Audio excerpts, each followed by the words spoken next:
नमस्कार। आज के इस एक्सप्लेनर में हम इतिहास के एक ऐसे हैरानगेज सच पर चर्चा करेंगे जो सच में चौंकाने वाला है। एक ऐसी कहानी जहां कपड़ा और मसाला बेचने आई एक साधारण सी ट्रेडिंग कंपनी देखते ही देखते एक विशाल साम्राज्य की मालिक बन बैठी। एक छोटी सी व्यापारिक शुरुआत और नतीजा पूरे भारतीय उपमहाद्वीप पर कब्जा। है ना बिल्कुल हैरानगेज। तो चलिए इसकी गहराई में चलते हैं और इस मुख्य सवाल को समझते हैं। आखिर कुछ क्लर्क जो अपने घर से निकलकर यहाँ सिर्फ सस्ते कपड़े और मसाले खरीदने आए थे, वो पूर्ण शासक और बेहिसाब दौलत वाले नवाब कैसे बन गए? उनका ये सफ़र एक आम लेन देन से शुरू होकर एब्सोल्यूट पावर तक कैसे पहुंचा? यही हमारी इस चर्चा का सबसे बड़ा केंद्र है। इस पूरे सफर को हम 5 हिस्सों में बांटेंगे।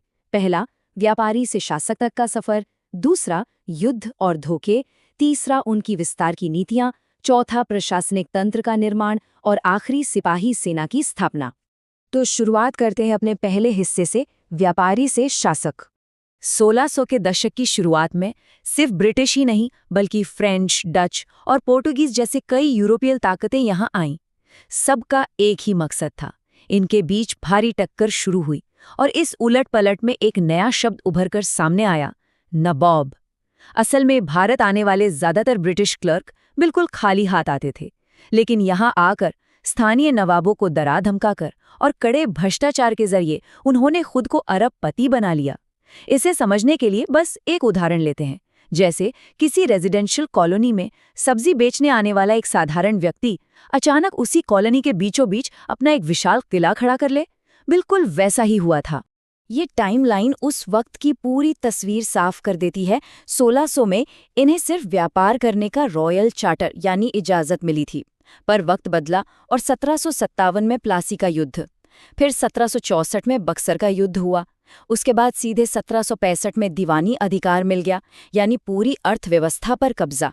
एक व्यापारी से पूरे इकोनॉमी का कंट्रोलर बनने का ये उछाल वाकई में हैरान करने वाला है। अब आते हैं इस कहानी के अगले पड़ाव पर, युद्ध और धोखे। उस समय सदियों पुराने मुगल साम्राज्य की पकड़ काफी ढीली हो चुकी थी और छोटे बड़े क्षेत्रीय शासक आपस में ही उलझे हुए थे। इसने इन बाहरी ताकतों को एक बहुत बड़ा मौका दे दिया। 1757 के प्लासी युद्ध को ही देख लीजिए। रॉबर्ट क्लाइव ने सीधी लड़ाई लड़ने के बजाय कूटनीति का सहारा लिया। नवाब सिराजुद्दौला की 30,000 की विशाल सेना को हराने के लिए उसने सेनापति मीर जाफर को रिश्वत देकर अपनी तरफ मिला लिया। वहीं 1764 में जब मीर कासिम ने कंपनी के बढ़ते प्रभाव के खिलाफ विद्रोह किया तो बक्सर के युद्ध में उसकी भी हार हुई। यहाँ काफी साफ है कि कंपनी सैन्य बल से कम और आपसी फूट और धोखेबाजी से ज्यादा जीत रही थी। यहाँ पर एक मिनी रिकैप लेना बनता है, क्योंकि ये एक टर्निंग पॉइंट था। 1765 के दीवानी अधिकार ने आर्थिक संचालन बिल्कुल ही बदल कर रख दिया। अब तक कंपनी अपने देश से सोना लाती थी और उसके बदले यहाँ से सामान ले जाती थी, पर अब खेल पलट गया था। उन्होंने भारतीय लोगों से ही टैक्स वसूल कर उसी टैक्स के पैसे से भारतीय सामान खरीदना शुरू कर दिया। ये एक ऐसी व्यवस्था बन गई जहाँ देश का पैसा उसी पर कब्जा जमाने वाली एडमिनिस्ट्रेटिव मशीन को फंड कर रहा था। अब बढ़ते हैं तीसरे हिस्से की तरफ, विस्तार की नीतियां। हर बार जमीन लेने के लिए युद्ध ही जरूरी नहीं था। ईस्ट इंडिया कंपनी ने ऐसी पॉलिसीज तैयार की जिनकी मदद से एक गोली चलाए बिना ही लाखों स्क्वायर किलोमीटर जमीन कब्जे में आ गई। इसे एक जबरदस्ती के सिक्योरिटी गार्ड के उदाहरण से समझते हैं। एक ऐसा गार्ड जिसे हायर ना किया हो फिर भी वो आकर खड़ा हो जाए, जबरदस्ती पैसे मांगे और पैसे ना देने पर आपका घर ही छीन ले। गवर्नर जनरल रिचर्ड वेल्सली की सब्सिडियरी अलायंस यानी सहायक संधि बिल्कुल वैसी ही थी। भारतीय राजाओं को अपनी सेना भंग करनी पड़ी, उन्हें ब्रिटिश सुरक्षा के नाम पर भारी रकम चुकानी पड़ती और अगर कोई पैसे न चुका पाए तो अवध और हैदराबाद की तरह उन्हें अपने आधे से ज्यादा इलाके ब्रिटिश को देने पड़ते थे।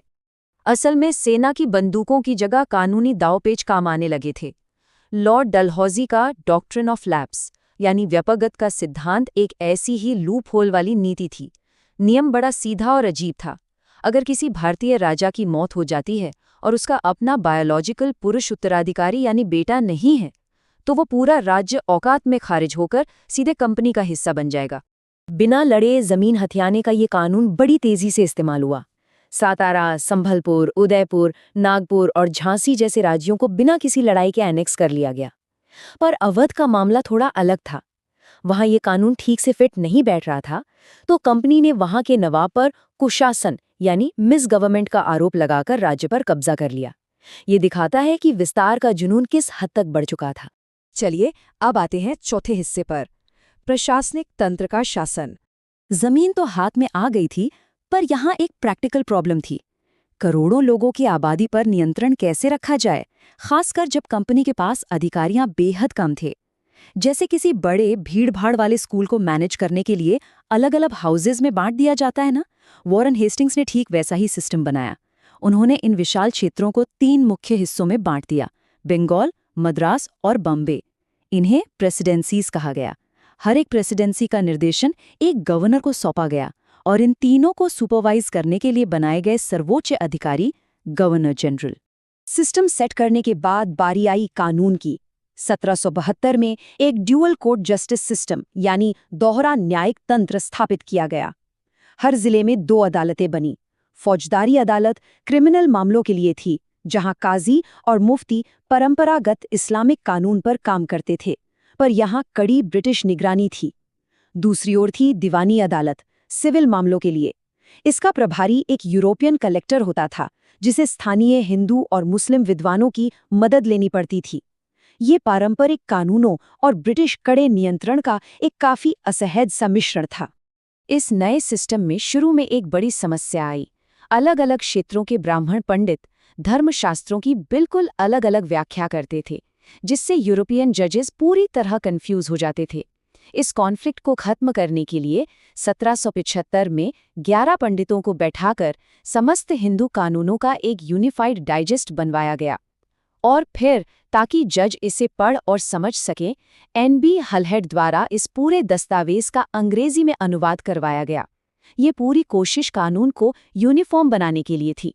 इन सभी व्यवस्थाओं का रिजल्ट ये हुआ कि ताकत का पूरा नया रूप सामने आया, जिला कलेक्टर। पारंपरिक राजाओं और नवाबों का रुतबा धीरे धीरे गायब होता गया और इनकी जगह डिस्ट्रिक्ट कलेक्टर एक ताकत का मुख्य केंद्र बन गया।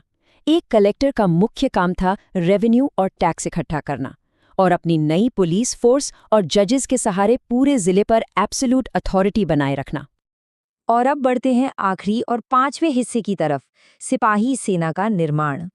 ये पूरा प्रशासनिक ढांचा सिर्फ कागज और कानून के दम पर तो टिक नहीं सकता था। नए कानून और कर वसूली को लागू करने के लिए फिजिकल मसल की सख्त जरूरत थी। उसी वक्त लगभग 1820 का दशक आते आते वॉरफेयर टेक्नोलॉजी यानी युद्ध की तकनीक में एक बड़ा बदलाव आया। हथियार अब भारी बंदूकों जैसे मस्केट्स और मैचलॉक्स में तब्दील हो चुके थे। सबसे बड़ी बात ये थी कि इन बंदूकों को चलाने के लिए घोड़े पर बैठे सैनिक काम नहीं आ सकते थे। इसके लिए उन्हें ऐसे सैनिकों की जरूरत थी जो जमीन पर एक जगह स्थिर होकर कदम से कदम मिलाकर आगे बढ़ सकें। इस टेक्नोलॉजिकल शिफ्ट ने सेना का ढांचा बदलकर रख दिया। पुरानी मुगल सेना जहां मुख्यतः घुड़सवार थी, जो तलवार और तीरंदाजी से लड़ती थी, वहीं ब्रिटिश सेना को चाहिए थी इन्फेंट्री यानी पैदल सेना। उन्होंने नए सिपाही भर्ती किए। ये पैदल सिपाही कड़ी यूरोपियन ड्रिल करते थे, एक जैसी यूनिफॉर्म पहनते थे और जिन पर एक यूनिफॉर्म मिलिट्री कल्चर थोपा गया था। यह सेना पिछली किसी भी भारतीय सेना से बिल्कुल अलग थी। पर यहाँ एक बहुत ही दिलचस्प और गहरा सवाल पैदा होता है। क्या होता है जब एक विशाल साम्राज्य अपनी सेना पर एक यूनिफॉर्म संस्कृति थोपने के चक्कर में अपने ही सैनिकों की सदियों पुरानी धार्मिक और जातीय परंपराओं को पूरी तरह अनदेखा कर देता है? जब हर एक सिपाही को एक जैसे डिसिप्लिन में बांधने की कोशिश की जाती है बिना उनकी बैकग्राउंड की परवाह किए, यही वो बहुत बड़ी चूक थी, वही सांस्कृतिक अनदेखी जो सुलगते सुलगते आगे चल के 1857 के उस विशाल और ऐतिहासिक महाविद्रोह में तब्दील हो गई। और उस विद्रोह की आंच कितनी संगीन थी, ये आगे के विश्लेषण में जानना और भी ज्यादा दिलचस्प होगा। फिलहाल के लिए एक साधारण व्यापारी से शासक बनने की इस पूरी चर्चा को हम यही विराम देते हैं। इस पूरे एक्सप्लेनर में साथ बने रहने के लिए धन्यवाद।